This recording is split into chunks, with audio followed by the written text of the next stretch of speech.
Hello, everyone, and welcome again to our latest Alliance of Independent Authors member Q&A, where our members send in their most pressing self-publishing questions, and we do our best to answer the questions here live so that other authors can get the benefit of the reply. I'm here, as ever, for Q&A with the wonderful Michael Ronn. Hi, Michael. Hi, Orna. Happy July.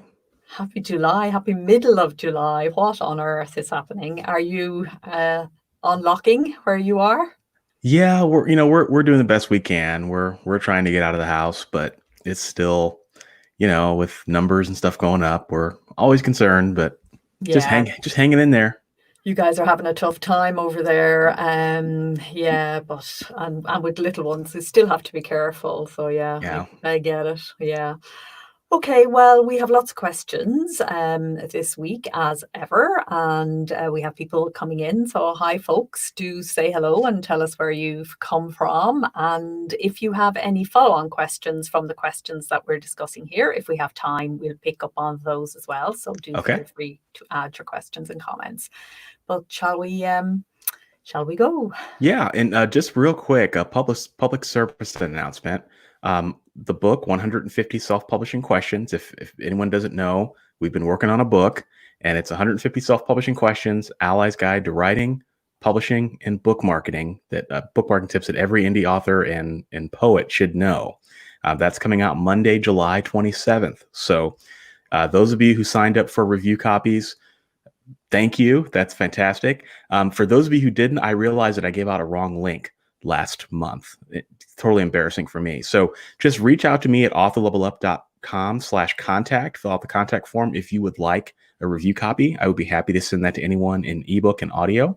And yeah, it comes out July 27th, and we would love it if a bunch of people could leave a review on day one, because then that would tell Amazon that, hey, this is a great book. We need to recommend this to more self-published writers, and spread the word for ALLi members. And of course, ALLi members will get the book for free. So as always, and thank you, Michael, for your generosity in that, and for doing the book. And it really is a great book, and it brings together. So everyone who's here is here today because you like hearing our member Q&A. You like hearing these questions answered. Well, what Michael has done is bring together the 150 most important, I would say, the most popular, most pressing, the things that come up for us again and again on this show. And it's all done in order of the 7 stages of the publishing process. So you can jump in wherever you are, get simple, clear, concise, but comprehensive answers to each question. And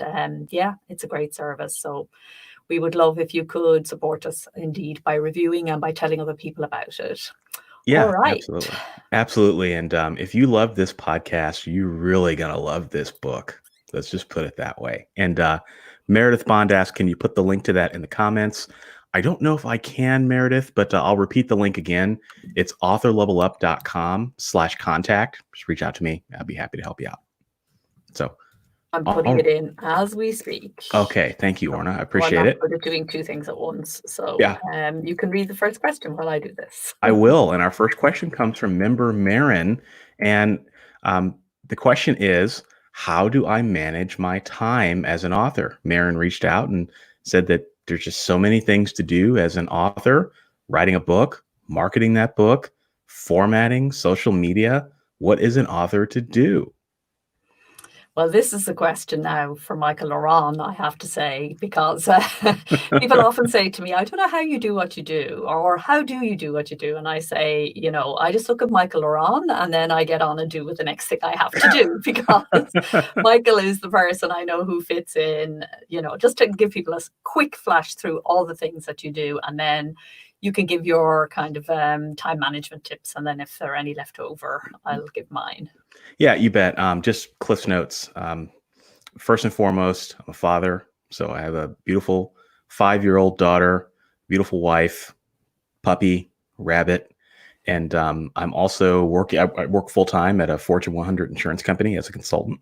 So it's a pretty demanding job. I also teach insurance classes as kind of like an adjunct faculty member, it's something I do. And Didn't even then, know about that one. yeah, I do that. And I'm also ALLi's outreach manager. So helping drive membership and bring new members in.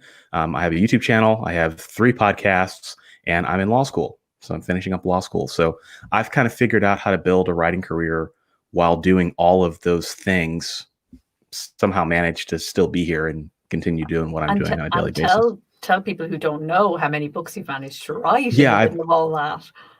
I've written over 50 books at this point. So it's like 1.5 million words published. So, it's not too shabby. And I've learned over the years that there are certain things that I can do that help me out a lot. One of those things is making sure that I'm really clear on what it is that I should be doing every day. What are the most important things that I should be doing every day? Because there's any number of things that you could be doing every day, right? I mean, you get 365 days of the year. What is the most important thing that you can be doing today that will move your writing business forward? And sometimes that's writing more words. Sometimes it is being on social media. Sometimes it's Amazon ads. Sometimes it's purchasing a course and stopping everything you're doing to learn a new skill. And so I try to prioritize that. What are the 1 or 2 things that you should be doing every single day? And that adds up over a period of time. And yeah, another thing that I've done, I mean, I know that writing is a huge focus for many of you listening, right? I mean, the big focus is writing that next book. So one thing I've done, it's not for everybody, but one thing I've done is I've learned how to write books on my phone. So, I'm always on the go. I'm always, or at least before the world shut down, I was always on the go.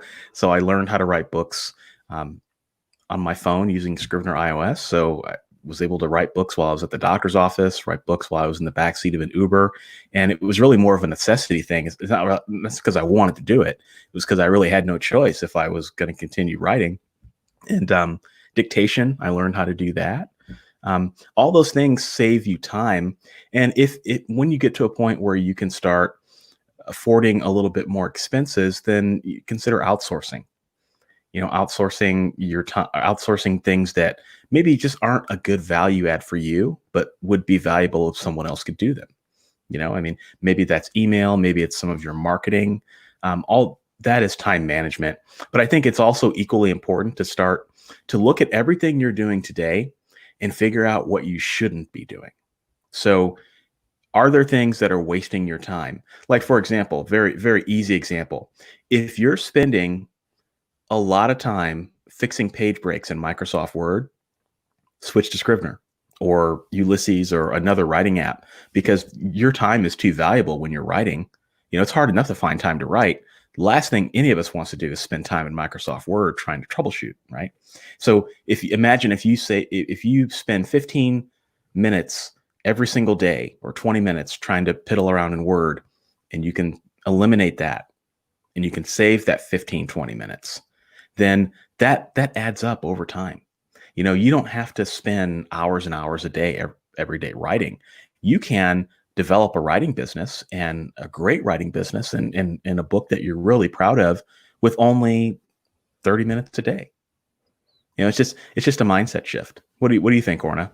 Absolutely, mindset is core here, and it's something that, like you say, it becomes priority. It has to be done if you're going to get up on your legs as an indie author. You have to find the process that suits you and the way in which you kind of manage your time. Every single author has different conditions in terms of where you live, what you work at, who you share your life with. All of these things are big factors. So first of all, it's really important to recognize that this is a top priority for you in your life, and to make sure that it gets the time and the space. So for me, it's key to begin each week with a plan. So I have a plan for what I want to make happen in different parts of the business, be that writing, be that publishing, be it whatever it might be. But I also have a time-based plan where I roughly know what's happening each day. And built into that plan, and this is really important, and a lot of authors resist it, but actually you get far more done when you do this, building in creative rest and creative play into that plan, so that you know when you're going to start working, be that grabbing it in between in the cracks, or you have a dedicated time bucket set aside for work. But you also know when you're going to rest and recuperate, which is every bit as important to the creative process as work, and also when you're going to get some play in. If you don't do that, you end up feeling either overwhelmed all the time or even all the way into burnout.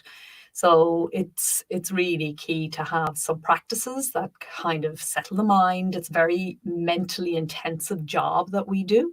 So we need to do something that kind of balances that physically, and also that calms the mind and settles things down, so that we can see actually we're wasting a lot of time and a lot of creative energy fretting and worrying and feeling not on top of things and so on. The second thing is, I think it's important to realize that when you're learning, there's a whole different time scale than when you're actually have learned something. And very often at the beginning, especially, or when we're trying something new, some new tool, some new technique, we can get those two things mixed up. And so we think, oh, this takes absolutely ages. Something like, formatting, say, or any task. We think this takes so long because we're thinking about it first time out. And first time out, it does take a long time, but the second time you do it, less so. And a lot of these things get easier and easier. It's about sticking around. And so that's where the creative rest and play comes in as well, because it's about setting a long-term objective. If you're trying to do everything in the next 6 weeks, then you're going to feel constantly stressed and harassed, and you don't produce very well. You can produce far more fluidly and fluently if you get the balance right. And that's the way in which good creative work proceeds, whether that's the writing or the publishing work or the business work. So the other important thing for me in terms of planning is that I plan not just the making, as I think of it, the work where we're making the words, making the book, making the ads and things for, or the social media updates or whatever it might be. There's the managing of the process of our business, how things move through us and get made. And then there's the promotional side of it. And each of those need, at the beginning of the week, we need to be thinking about ourselves wearing each of those hats, and each of them requires a different kind of energy. And I think that's why sometimes a lot of time can go in a bit of a fight between the maker creative side and the promotional commercial side. Integrating those together into a plan that you enjoy saves you an awful lot of time. So they're not really kind of practical, here's how you save 10 minutes kind of things, but I think they are key to good time management across a week. No, that's great. It's great. And I would also add to that, don't beat yourself up if you set a plan and it doesn't succeed, or it takes you longer to use something than maybe you want.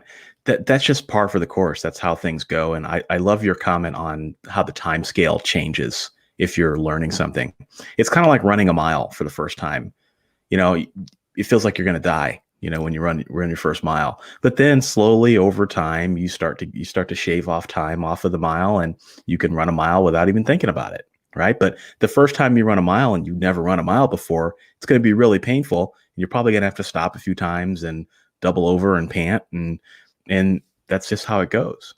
So we have a comment from Sherry Dr. Hurst, or Dr. Hurst. I'm making a real effort to track how long the various stages of writing, drafting, outlining, and editing take, so that I can have a realistic sense of workflow for future planning. I was always scrambling to meet deadlines, and I'm looking for those bottlenecks. That's a great point. Yeah, look for the bottlenecks. Look for the things that you shouldn't be doing. Look for the things that are taking you more time than they should. And when you're learning, you don't know how much time things should take. So it's okay if things take you a while. I mean, you just, it's all about the journey. It's about the learning process. And that's the great thing about it. And, Dale Roberts is watching. Dale, thank you for watching. Michael Ronn is my hero. I love his undying work ethic and enthusiasm. Well, thank you. Oh, you too. You're so cute. It's very kind. All right. So any other thoughts to add on time management, Orna? You know, there's so much. There is. There's a lot. We could do the whole episode on that. We could, and maybe we will actually sometime. Let's do a special on time management, because I think it really does go to the core of things. But you know, the only thing I would add is that you touched off it, and I'd like to kind of highlight it, that you will have to let things go. You're not going to be able to fit in everything you think you want to do. And it really is, time management is a choice. It's a process of choice through which you find out what is most important to you in terms of what you're going to publish, how you're going to publish.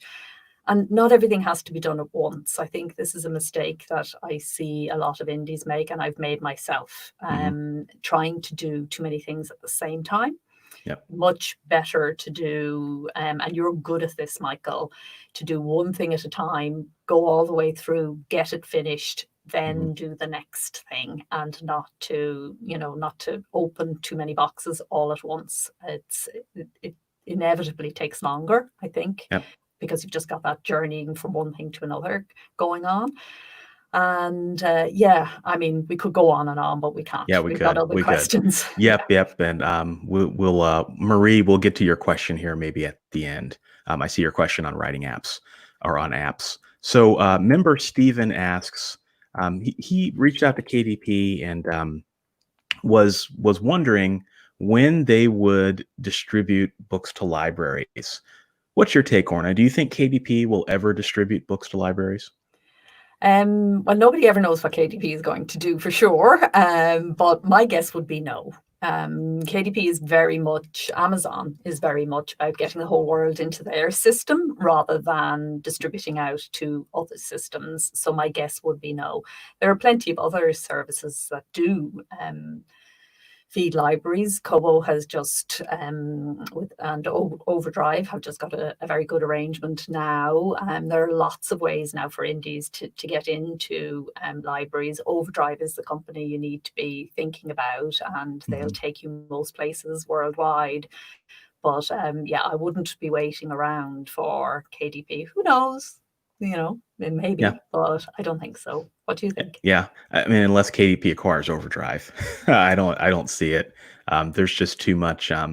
There's just too much division, I think, in the publishing industry against Amazon for that to happen. But you know, long term, definitely, possibly, you know, we could see it happen. So, all right. Our next question is from Brian.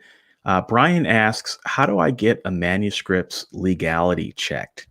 So not sure what the context is here, but I'm just going to kind of go out on a limb and say maybe there's some things in the manuscript that could cause some legal trouble. What is the best way to make sure that before you publish a book, you're not going to have those legal troubles? Well, we can help to a degree. We're not lawyers, and we certainly wouldn't be able to give you the service that a lawyer, an attorney would be able to give you. But what we can do is do an overview for you and give you some general legal advice. So I'm not sure whether the question refers to libel or, you know, what sort of legality you're thinking about. But if you want to send it through, we'll take a look. Ethan Ellenberg is the agency that we work with around most contractual and legal sorts of issues, but we have access to other people who have legal expertise. And of course, you, Michael, have legal expertise as well. So I would say, you know, most authors probably going to be okay unless you're writing about real people. Or if your genre is memoir, true crime, autobiography, or you know, something where you're writing about people that are alive and could be angry at you for what you write. If you write in any of those genres, then I think your risk is heightened. Or if you're writing about real people, but yeah, I mean, I definitely reach out to ALLi and all the things that the services that they offer. That's a great thing. I mean, how many organizations will say we'll try to help you out and give you some advice as much as you can. So very cool. Okay, so next answer or next question is from James, And long story short, James has published a book in ebook and audio, and it's done pretty well. And he wants to pursue Spanish translation, and he's just gotten the book back from his translator, and he's getting ready to publish. And he's wondering, what is the best way to market a translation in general? Yes. So increasingly what's happening with indie authors is that they are, if they're taking this route, so just to kind of set the context, there are really two routes to take as an indie if you want to see your book in translation. You can either license the right to a Spanish language publisher or an agent who has contacts with Spanish language publishers and license the rights to them for a period of time to publish it in Spanish. Or you can take the route that this member has taken, which is to actually get the book translated yourself and upload it directly onto Spanish speaking services. Either route, we are seeing members have success with both of these routes. So, one is not necessarily better than the other. They're quite different. If you're taking this route, it's advisable that your translator could also be your marketer, so that your translator would actually set you up on a social medium in Spanish language and get you, tweeted and or Facebook updates or whatever your social medium of choice might be. In other words, that they would help you do the promotion in the Spanish language. It's very difficult for you, unless you're bilingual, of course, and I'm assuming not because of the question. It's very difficult for you to do any marketing. And we have seen a lot of indies who have translated their books, put them up, and then just don't know what to do next.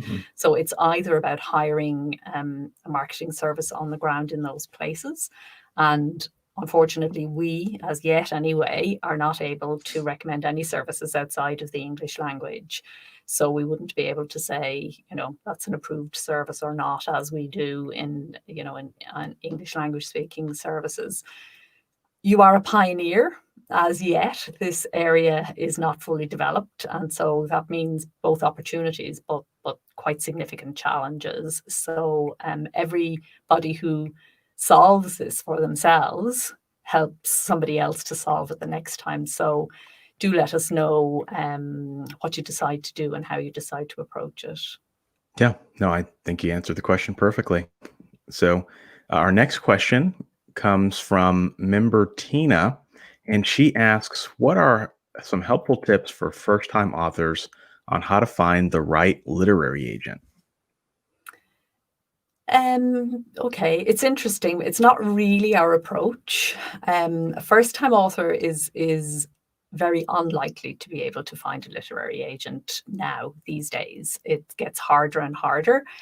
It gets harder and harder for first time. The reason for that is it's getting harder and harder for first-time authors to find a publisher.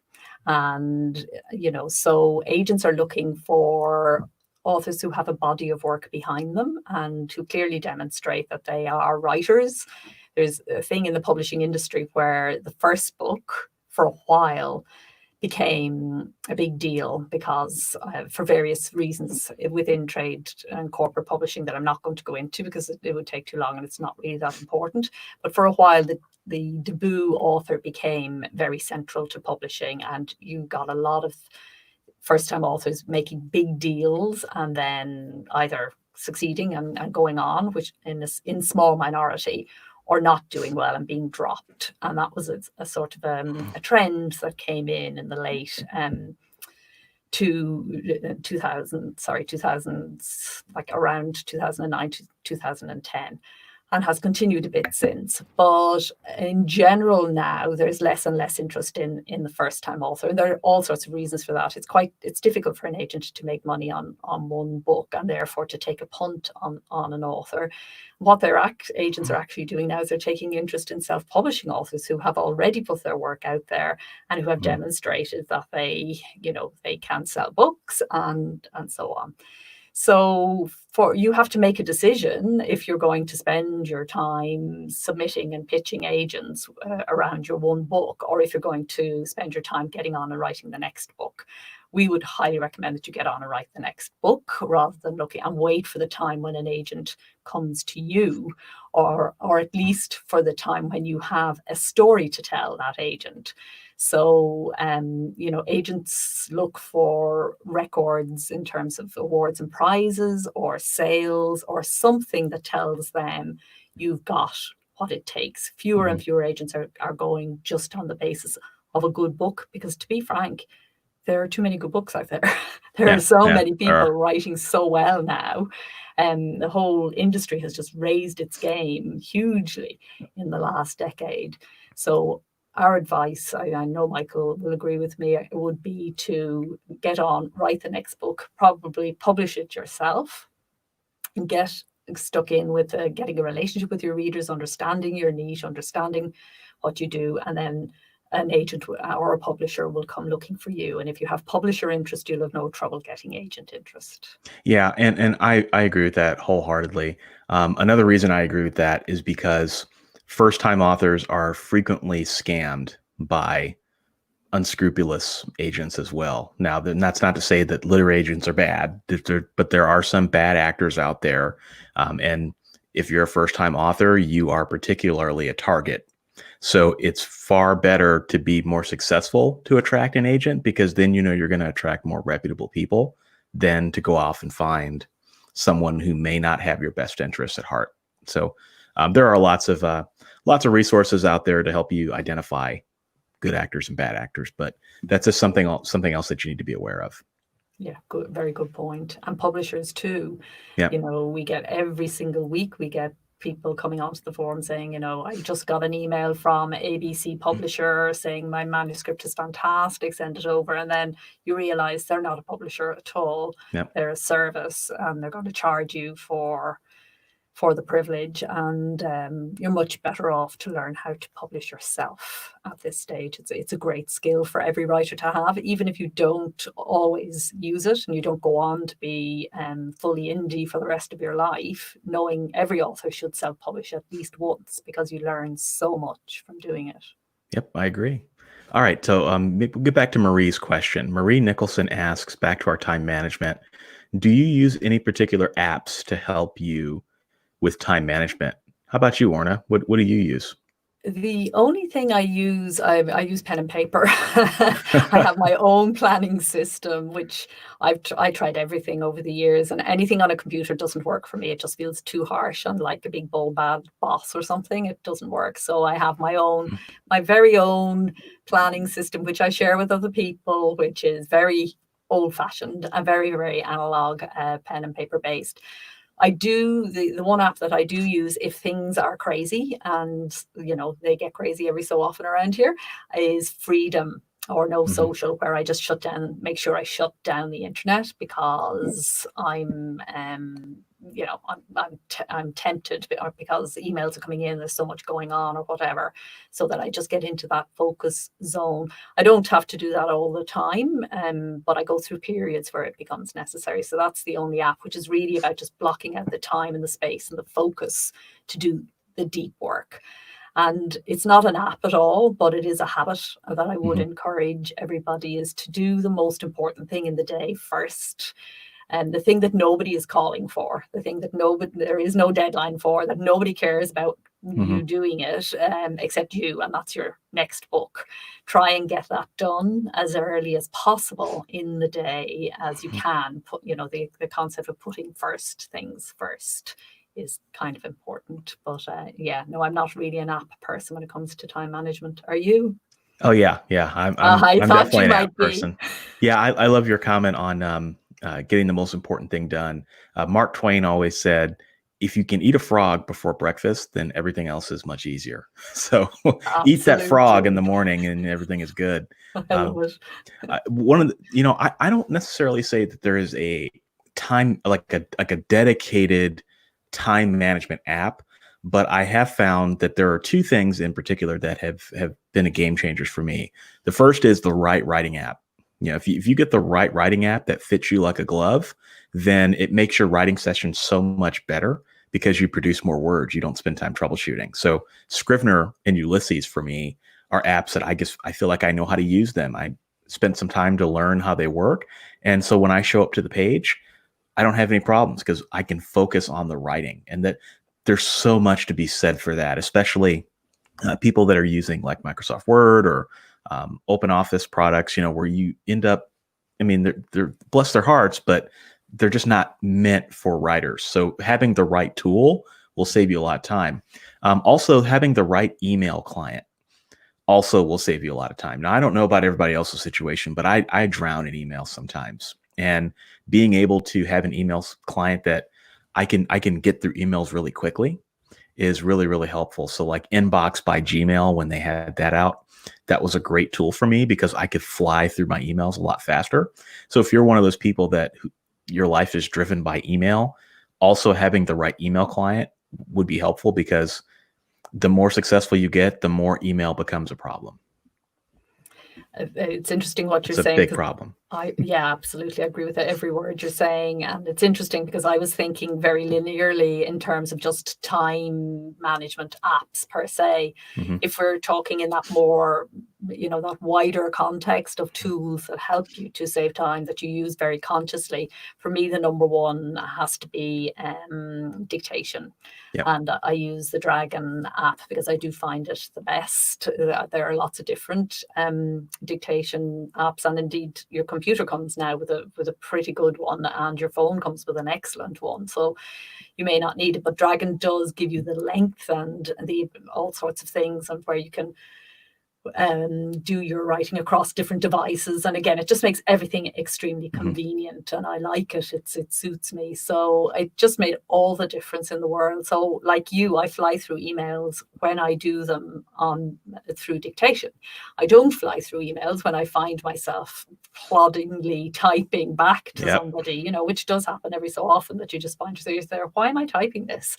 I should be speaking this. So yeah, Dictation is my number one time saver and productivity app, without a doubt. Yeah, that's awesome. That's awesome. Oh, we have another comment here from Tana. What happened to the question about resources for publishing a children's book? Well, I don't think we talked about it this week. We may have mentioned it last month. Orna, what resources do we have for that? We actually have a children's advisor, Karen Inglis, who's marvelous, and she's really super helpful.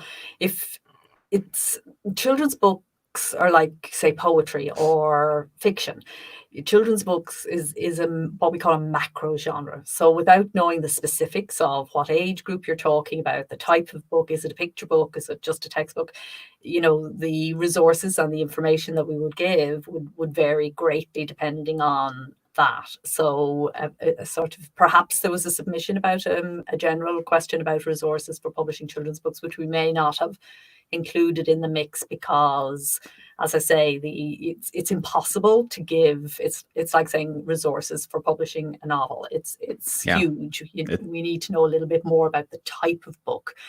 But it's on the list for today. Picture, okay. It may have got dropped, Tona, for that reason.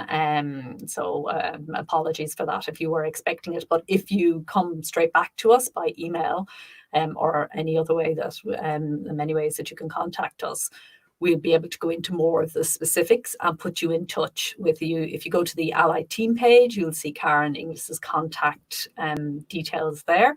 And she has an amazing record as a children's book publisher herself, but she's also incredibly giving and has fabulous information to impart to every indie who asks. Essentially, she's just wonderful. She also has a book about how to self-publish a children's book well.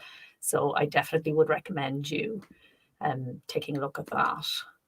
All right. And looking at Kate Woodward. Karen Inglis has a great book on Amazon. Yes. Exactly. And we will put all the links and all the details of everything that we've referred to here into the show notes in the podcast post, which will appear on the ALLi blog next Friday. So watch out for that if you're looking for any of the links and things to things we've talked about today. Yes. And yes, this episode will come out next Friday, or Friday when you're listening to this. And don't forget, July 27th, 150 self-publishing questions answered. Launch date. It's exciting times. Keep an eye out for it, folks. Yeah, there is a pre-order available. You can pre-order it on Amazon. You can pre-order it through ALLi. There's a form for that, which again we will be including in the show notes. And yeah, Michael has left the contact. Do you want to say it one more time for people who weren't here at the beginning? Yeah, if you would like a review copy, I'm not sure when people in the future will be listening to this, but happy to give it out anytime, even if it's after the launch. It's authorlevelup.com/contact. Great. authorlevelup.com/contact. Okay, fantastic. All right then. So thank you, Michael. Thank you, everybody, for your questions. Keep the questions coming. We really like to receive your questions, and every question that gets answered here helps not just you, but also everybody who listens in and who has a similar question. So yeah, keep them coming and keep on writing and publishing. All right. Till next time. Thanks, Orna. Take care, everybody. Bye.